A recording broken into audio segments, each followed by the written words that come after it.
안녕하십니까. 곰실장의 친절한 부동산입니다. 오늘의 이야기는요, 지제역세권 현장 답사를 좀 다녀왔습니다. 지제역 일대와 고덕 산업단지 요 내용 가지고 좀 이야기를 해볼까 해요. 자, 전국에서 개발 호재가 가장 많은 것 중에 하나가요, 지금 경기도 평택시입니다.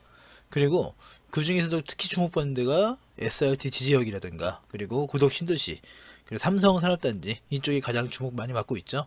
그만큼 언론에도 많이 나오고 있고요. 그래서 투자자들이 가장 선호하는 지역이기도 합니다. 지방분들이랑 얘기를 해봐도요, 평택이라는 지역들은 대부분 다 아시더라고요. 자, 지난번에 고덕 신도시랑 고덕 삼성 산업단지 개발하는 현장들을 한번 다녀왔으니까 한 3개월 됐죠. 그래서 이번에는 지제역 인근으로 한번 돌아봤습니다. 지역세권에 대한 소개 먼저 간단히 보시고요, 그 일대 현재 모습 한번 같이 보시죠.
자, 여기는 1호선과 SRT가 같이 사는 지제역입니다. 그렇다고 뭐 교통카드로 환승되고 이런 건 아니고요. 여기 보이시는 데가 그 지제역 앞에 환승센터인데, 일단 주차장이죠. 주차장. 환승센터는 나중에 좀 더 크게 만들어질 예정이고요. 이용객이 굉장히 많아요. 차가 지금 넘쳐가지고 저기 길가까지 다 서 있죠. 그동안 이 지역에 SRT 이런 거 없었을 때 어떻게 살았을까 싶을 정도로 차량이 굉장히 많이 태워져 있습니다. 보시면 여기 지금 다 논두렁이잖아요. 근데 여기가 예전에 철도시설공단에서 한 20만 평, 30만 평 정도 지정했던 지제 역세권 범위 내에요. 근데 보시면은 이제 가운데 하나 정도 쭉 보시면 저 보이시죠? 저기 정도 외에는 뭐 딱히 보상에 대한 준비를 안 하는 느낌이긴 해요. 근데 그럴 때는 여러 가지 이유가 있겠지만, 그냥 역세권 개발이기 때문에 환지 방식으로 진행될 경우 굳이 토지 수용에 대한 준비를 안 해도 되겠죠. 저기서 또 잠깐 쭉 당겨 보면은 저기 멀리 이제 뭐 흙더미 쌓여 있는 거 보이시죠? 저희가 예전에 막 그 뭐야 접근 금지 이런 거 막 그 띠 두르고 그랬었거든요. 왜 그러냐면 저희가 한창 이제 공사 국도로 일본 국도로 연결되는 도로를 지어야 되는데 저기에 문화재가 나왔어요. 문화재가 유적인지 문화재인지. 그래서 그거 발굴하고 조사하고 하느라고 또 한창 시간을 끌었죠. 그게 아마 지지역 쪽에 투자하셨던 분들은 그래서 그때 막 속이 바짝바짝 탔을 거예요. 어쨌든 이 평화로 보이고 아무것도 없어 보이는 논두렁 같은 경우에 요즘에 평당 500m는 없습니다. 예전에 벌써 한 4, 5년 전만 해도 평당 300까지 갔었는데 지금은 세게 부르는 분들은 1000만원 이상도 불러요. 그러니까 이게 앞으로 KTX 역세권이니까요. KTX 저기 지지역 보이시잖아요. 저게 KTX 역세권은 일반적으로 다른 역세권보다 좀 더 크게 만들어집니다. 자, 지지역에서 조금 왼쪽으로 보면은 저 멀리 이제 공사 중인 거 보입니다. 자, 알록달록 하고 빨간색 들어있는 저기가 삼성전자예요. 근데 그 앞에 이제 인상적인 게 뭐가 있냐면 사실 저기 한두 달 아니지 제가 왔던 게 한 두어 달 전이니까 그때까지만 해도 없던 건물들이거든요. 그러니까 역세권과 삼성역 사이에 삼성전자 사이에 저는 원룸들이 뭐 공사 들어가고 이런저런 개발들이 많이 진행되고 있습니다. 그러니까 이 역세권 범위로 지정된 곳들 같은 경우에는 아직까지 제대로 개발이 진행이 안 되고 있으니까 뭔가 이제 시작되기 어려운 상황이니까 그냥 단순히 역세권이라 해서요 전철역이랑 기차역이랑 가깝다고 무조건 개발되는 게 아니라 그에 맞는 수요가 있어야 개발되는 거거든요. 그러다 보니까 현재 가장 수요가 많은 쪽은 당연히 삼성전자와 연결되는 저쪽 라인들이 돈이 되겠죠. 그래서 투자에 좀 센스 있으신 분들은 요거 지지역 할 때도 아무데나 안 사고 저쪽 라인으로 땅을 많이 사셨어요. 저희가 땅값이 가장 빨리 올랐죠.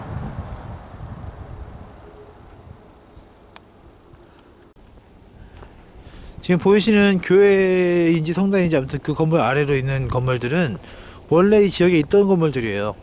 오래전부터 있던 집들이죠. 이쪽 같은 경우에는 이제 크고 작은 공장들 가건물로 만들어진 것도 많고요. 이쪽 라인들은 나중에 용도 지역이 상향되고 이제 좀 규제가 풀리면 좀 더 큰 규모의 개발들을 기대할 수 있겠죠. 저기 다 공사 중이죠. 어차피 원룸이라는 거는 그렇게 고층으로 많이 올라갈 필요가 없기 때문에 저기는 용도 지역이 풀리기 기다리고 그럴 필요는 별로 없어요. 그래서 우선 들어가는 우선. 평택하면 사실 유명한 것 중에 하나가 렌탈하우스 같은 걸 투자를 많이 하시는데 렌탈하우스도 나름 깐깐한 부분이 많아 가지고요 사실은 리스크도 나름 있는 투자차예요. 근데 차라리 이렇게 대기업 삼성 같은 대기업 앞에 이렇게 원룸들을 지어서 하시는 분들이 어떻게 보면 현실적인 감각이 좀 뛰어나신 편이죠. 저기는 망할 일이 없어요. 삼성이 저만큼 들어온다는 얘기는 요쪽 라인으로 삼성 협력사가 엄청 들어야 된다는 얘기거든요. 그러면 저기 대기업에 사는 양반 근무하는 분들이야 저쪽에 여기로 쭉 보시면은 앞으로 저쪽으로 들어올 아파트 단지라든가 아니면 SRT를 타고 강남에서 출퇴근을 하겠지만 그 협력사에 다니는 분들이 대기업만큼 급여를 받지는 않거든요. 그러면 그분들 같은 경우는 오히려 이 인근의 원룸들이 훨씬 더 매력적이에요. 그러면 요쪽 라인으로 임대 수요는 굉장히 많겠죠. 그리고 저렇게 많이 생기면 요 인근에 분명히 이제 편의점이라든가 이런저런 편의시설들이 생겨야 될 필요가 있습니다. 그렇게 되면 건물의 가치는 점점 더 올라갈 수밖에 없겠죠.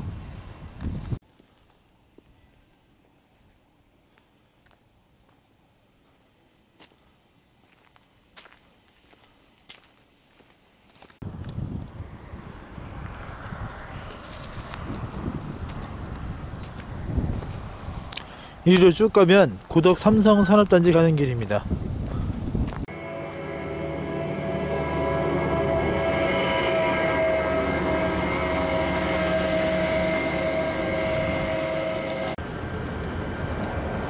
저기 보시는 저 건물들도 예전에 한 두어 달 전까지만 해도 없었던 건물이거든요.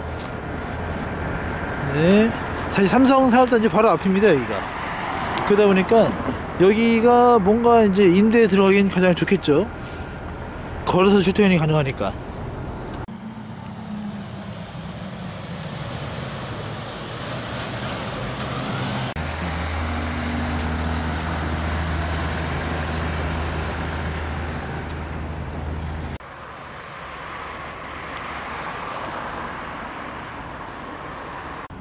요 고덕 산업단지 같은 경우에는 이 걸어가면서 요 언덕백이 넘었을 때 그 느낌이 굉장히 좀 임팩트가 있거든요.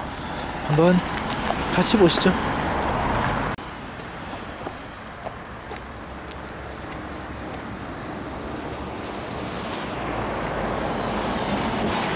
지금 보이시는 게 다 고덕 산업단지입니다.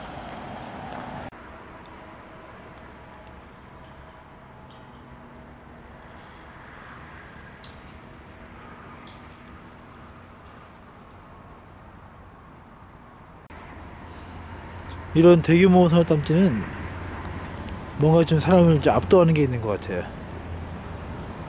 크죠? 크기는. 삼성에서 여기다가 어마어마한 돈을 투자를 합니다.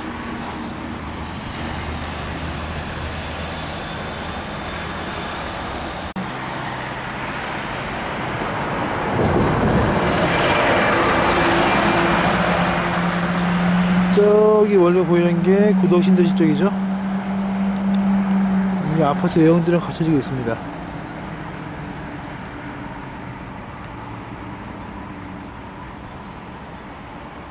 이쪽은 삼성 산업단지고요.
지금까지 보신 것처럼요, 지제역세권이라고 할 만한 개발은 아직까지 제대로 진행되고 있지 않습니다.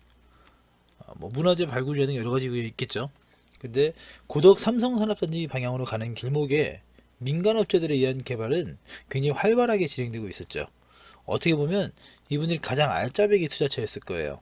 현지 주민들과 아니면 좀 먼저 투자하신 분들과 현재 있는 업자들, 건설업자들이 실제로 붙어가지고 뭔가 이제 그 집을 짓든 상가를 짓든 아니면 오피스를 짓든 이런 것들은 다 돈이 꽤 됐을 겁니다. 또한 매번 느끼는 부분이기도 한데요, 도로가 새로 생기면서 그 지역의 일대가 완전히 달라지는 것 또한 느낄 수 있었습니다.